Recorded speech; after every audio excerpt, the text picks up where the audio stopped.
Tom Gallagher bled Cathedral blue and white. He loved Cathedral, and he loved the kids in the neighborhood. He spent 5 decades with the high school, beginning as a player in the early 1950s. But it was patrolling the sidelines as a coach that he would make his mark. He guided the Gales to 13 championships with a record of 146, 20, and 2. His success was a result of hard work, preparation, and a little superstition. Dad was always ahead of his time. Like even in the late 70s, early 80s, he was taping games. So our routine was always, the games were Friday. I used to go to the games and stand on the sidelines.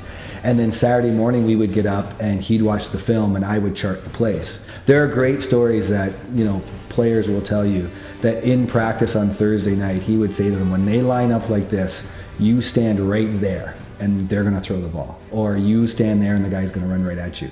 And sure enough, plain as day, on the Friday afternoon, that would happen. When we would coach together and we would find a penny on the ground, walk around, he would only pick it up if it was a championship year upon which he won. Championship or not, football served a higher purpose for Gallagher. Football saved Dad, I think.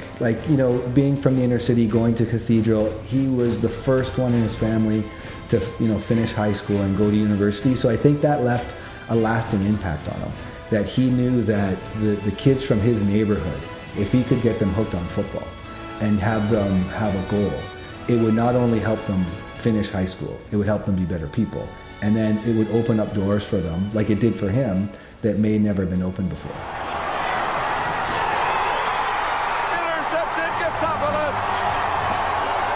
The success of former Cathedral players Peter Giftopoulos and Rocco Romano helped Gallagher increase his college network through the U.S. and Canada. He worked tirelessly at maintaining these relationships in order to get his players an education at the next level. He sent out lots of film and made lots of phone calls. And in that situation, you need the 1 or 2 players to make it. And once they make it, the next phone call you make, people listen. But it didn't stop there. Gallagher was there for every part of the recruitment process. Tom Gallagher sat down with me and my family and kind of went through the different variations and things that could happen upon where the choices I had at that time. Took the time to be away from his family to be with somebody else's. At that time, I'm 17 years old. And it's only now that I can look back and say, when someone gives up their time to be away from their own family for somebody else, that pretty much tells you everything you need to know about that individual. Hamilton has always been a hard-working, blue-collar town.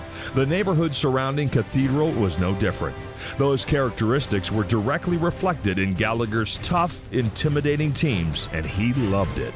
He used to say all the time that Cathedral was a place where you had average people achieving above average goals. That's what I think he was most proud of. Tom Gallagher, Big Tom, is what a coach, what a dad, what anybody would define as a winner.